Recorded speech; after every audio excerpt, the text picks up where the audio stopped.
My name is Yuji Haraguchi. I'm the owner of the fish market, Osakana. Today, I'm going to butcher whole tuna into the pieces you see at sushi restaurants.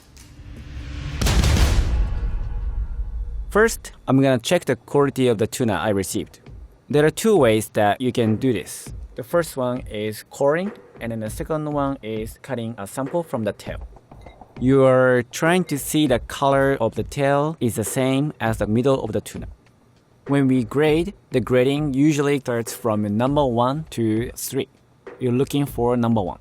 Number 1 has a bright color, bright bloodline, and then nice fat content. This fish is definitely number 1. The important thing about any fish breakdown is sharpening the knives. So I spend a lot of time sharpening. I always try to use different knives for the same part to see which one gives me the best result. If I was to use only one knife to break down the fish, I would choose the gyuto, known as the chef knife. For butchering the whole tuna, I'm gonna use these 5 knives. Yanagi, Miyoroshi deba, deba, gyuto, and yodeba. Now I'll start breaking down the fish. I'm taking the colors off first. There are strong scales that is connected to the bottom of the fin that I'm holding. Then from there, I'm just trying to put the knife in between the collar and then the top of the belly. So I'm not cutting through the bones. I'm just cutting the meat underneath the collar. Fish butchery in general, you're not supposed to hit anything other than the meat. You're just putting the knife right on top of the bone, so that you're pretty much just sliding the knife.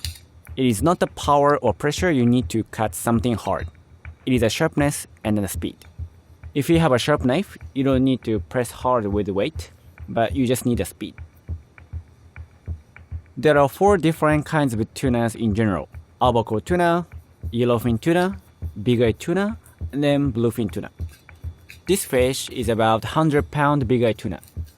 Most of the time, tuna's head and guts are removed on the boat, so we call it H&G tuna. So 100 pounds H&G tuna, very nice bright red meat. Now I'm gonna remove these really hard scales that are right next to the back fin. It is important to remove those before we fillet it, otherwise the knife wouldn't go through. We use most of the scraps, and then we make a really nice ramen called tunakotsu ramen. Scales are the only thing that we're not able to use, but otherwise the other meats and colors, bones and fins, they are really great for making ramen. I'm going to cut this tuna into a style called gomai oroshi. In Japanese, gomai means 5 pieces. 2 back loins, 2 bellies, and the bones. Bones are the last primal section. I'm using the deba just to cut through the skin because the skin's much harder. And after that, I'm switching to gyuto, which is much more flexible and a little bit longer. As you go down the filleting tuna, it gets thicker so that you have to adjust your knife. I'm pressing a little bit down into the bone at an angle that doesn't penetrate the bone. It's almost close to parallel. It just sits on it, so that you're not gonna have so much meat left over or cut through the other side of the fish. So now I just switched to a smaller yo deba, and I'm trying to separate the back from the belly by just opening up the skin. Yo deba is the double-edged knife, but it has the same sharpness as the deba knife, which is the single-edged knife. But when I cut things straight down, double-edged knife actually works better because the single-edged knife goes a little bit deeper in. Now I switch to the gyuto knife, which is much larger, flexible, and thinner, so I can feel the bones better. So these bones right here are unique to the bonitos and tuna. Other fish do not have strong bones right here. That's just the way fish body is structured. Here I'm gonna remove one of the loins by cutting the neck bones, and then the rest is all separated. So as soon as I cut the neck bones off, the whole piece of the meat will come off. Now I'm gonna remove the thicker loin, which is the belly loin. So the belly fin, known as the harahire in Japanese, is actually very underutilized in cooking. A lot of restaurants actually don't use it. When I was working for fish companies, I just realized so many belly fins were being discarded, and I started making a broth. It had a really nice collagen, so I save it. It was really delicious. I'm going to do the same process as with the back loin. The first thing is always to cut the skin to make an entrance for the gyuto. The belly is much harder because it has a strong ribs attached to it. The back loin is much easier because if you do it right, the meat will come off very easily. But a belly loin, it's hard to see the shape of the ribs because it's covered with the skin of the stomach, like you see here. I always tell people it's important to cut what you see. That's why I cut at eye level, and the knife should always be close to eye level instead of guessing. I'm cutting the strong bones that separates the back and the belly. You could cut the bones that I'm cutting right now from the other side, but it's really hard to see because of the meat that's in front of you. So I'm trying to make it easy by just looking at it and then cutting it. That's why I turn the fish over one time. This piece will come off with the bone still attached, and it's much easier to take the bones off once it's on the cutting board. I'm gonna come back later to remove the bones attached to the bloodline and then also the ribs attached to the belly. Now, I'm going to do the exactly same cutting process again, but from the bottom. Some people put the bones the other way, but I personally prefer it this way because I can see where my knife is through the bone. The result is always better because you know exactly how your knife is performing. I'm just cutting the meat underneath the bone. This way it's much easier because I can have really good control of where my knife is. And then I can have my left hand to hold it, so the grip is much better. Here, I'm going to start peeling the sinews that are connected to each marrow in the spine. I'm gonna use my deva to cut the sinews, then lift the bones as I move forward to the head. Tuna bones are very easy to break because they are not all connected. Each bone, they are connected with almost like a film or skin that has a collagen in it. So that's easy to tear. Last part I'm cutting is the neck and also the top of the rib, which is very hard. So I'm using my deva to chop through the bones. Later, I'm gonna come back and then scrape all the meats left on the bone. Here, I just separated the back loin and the belly loin. The bones that are between the bloodline, I just put my knife right next to it, then just cut straight down. Now, gomai oroshi is finished. This is the breakdown of the tuna. I have 4 loins, 2 back loins, 2 bellies, and 1 set of bones. You also have 1 belly fin and 2 collars. Now, I'm going to break down 1 belly loin into saku blocks. I'm now removing the ribs from the belly. This is much easier to do once the loin is on the cutting board, like this. I'm just putting my knife right next to the bones, so that there's a less waste with the meat. And just cutting straight down. And then I separate the skin almost like a sheet of the bone is removed. This is just the neck part that's part of the bone that I was removing. Just removing 1 big piece of bone. Now I'm skimming the ribs and then the skin of the stomach and trying to separate them from the belly loin. Trying to leave as little meat as possible on the ribs, so nothing is wasted. Cutting a whole fish makes you feel that it's taking a long time, but it is important to take your time and do 1 bone, 1 sinew, and 1 muscle at a time. You have to be very careful you're not gonna penetrate the meat that you're not supposed to. And also you're keeping the cutting board and environment very clean.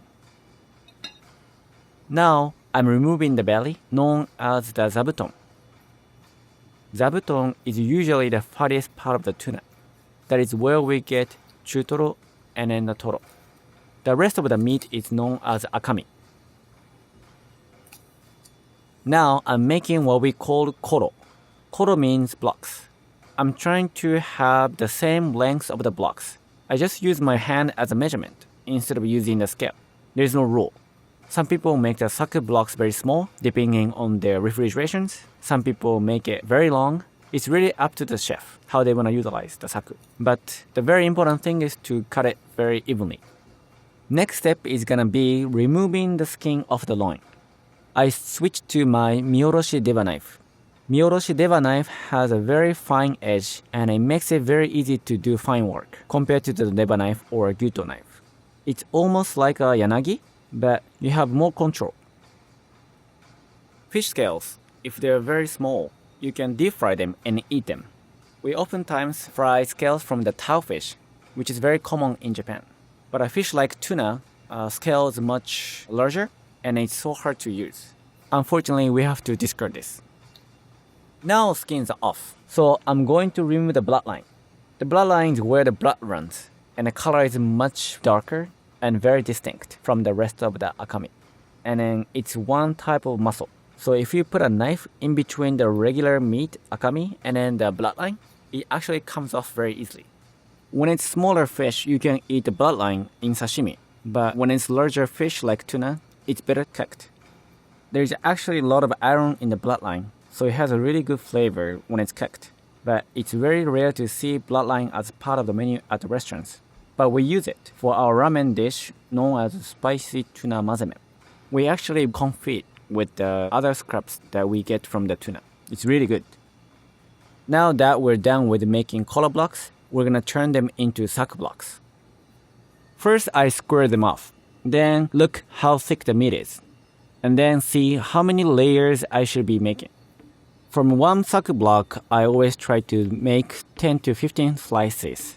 That's usually good for one person or possibly two people. Since we are a retail shop, I'm just trying to make saku blocks that are convenient size for customers to purchase.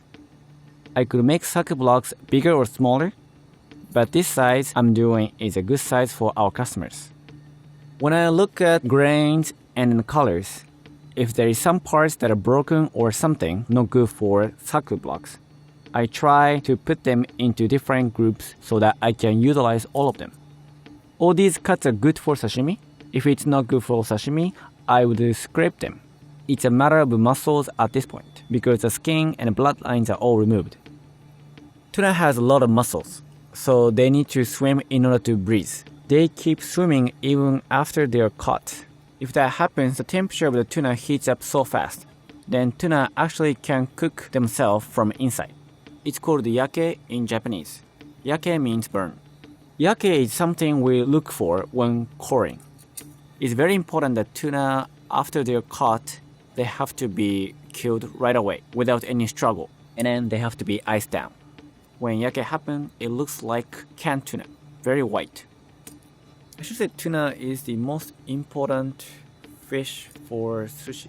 It's very rare to see a sushi restaurant that doesn't serve tuna.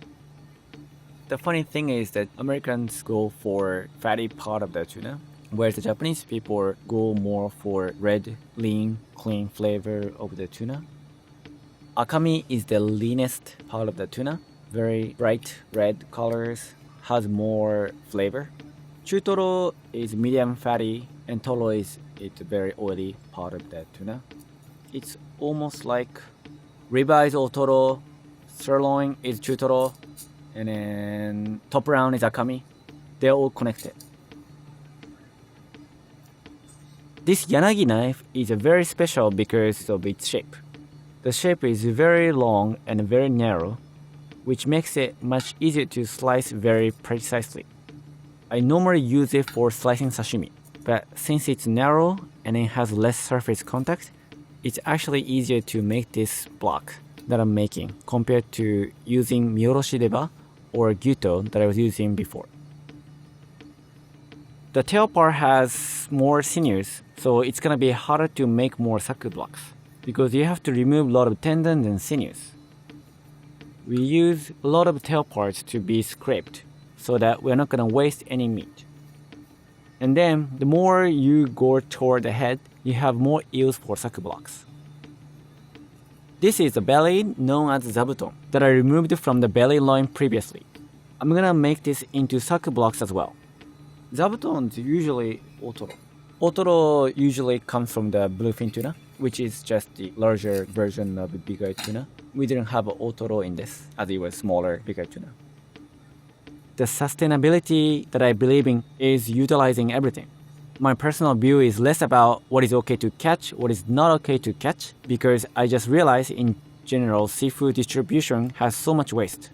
That is why I started doing business to showcase so many dishes, so many foods that can be made out of the parts that people are usually throwing away. So I try to use all of the fish. Especially with the tuna, 40% of the weight are considered garbage because those are bones and colors. We are buying what other people call trash to make ramen and to make other dishes. It's so much about how to be creative with what you get.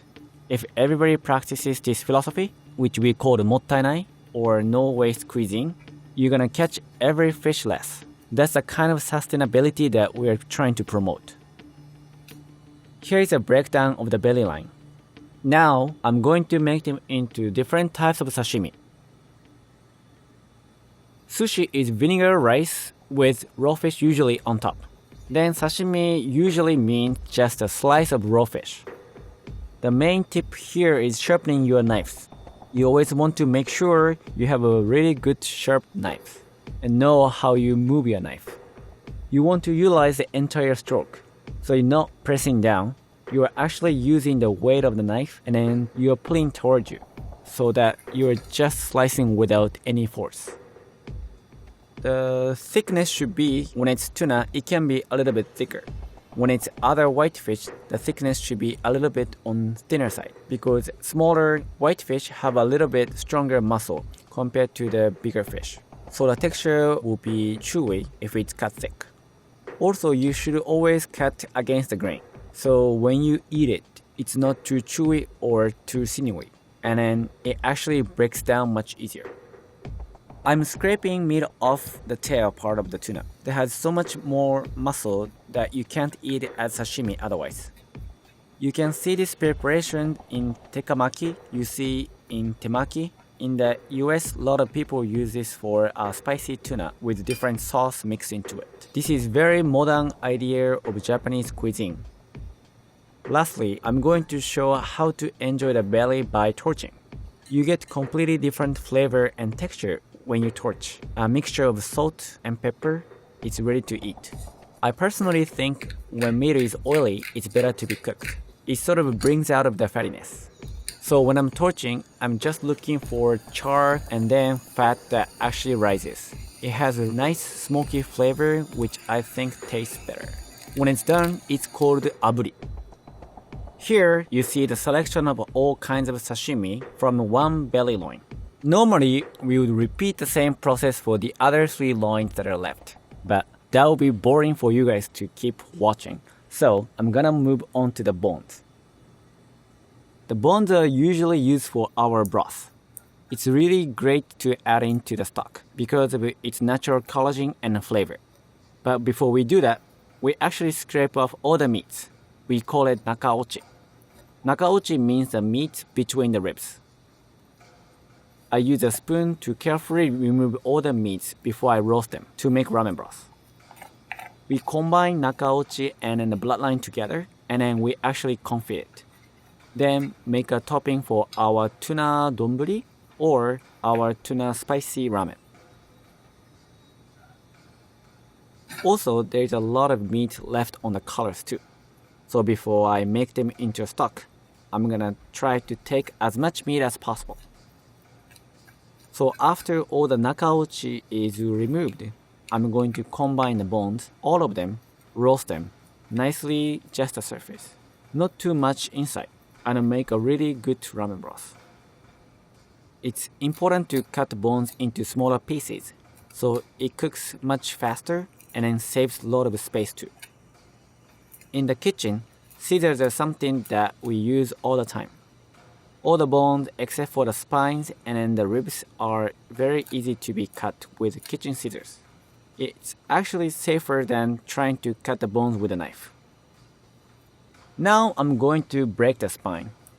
The spine is not all one big piece. There's a lot of separation between the bones which is filled with gelatin. So you just find the space where the gelatin is and then put your knife in between them and it splits very easily. It's important to blanch the bones or roast the bones before you make into stock, just in order to make the flavor more mild overall. Bone marrow is really important for making rich, creamy ramen broth. So when we roast it, we make sure we're only roasting the surface, not cook through the marrow. By separating the marrows, it dissolves into the stock much easier. Then while we're boiling the stock, it releases all the gelatin and then the fat off into the stock. So when we roast the bones, we make sure that the ovens are like 500 Fahrenheit. And then we roast about 7 to 10 minutes. From there, bones are gonna go straight to the water. Finally, these are all the cuts you get from the whole big eye tuna.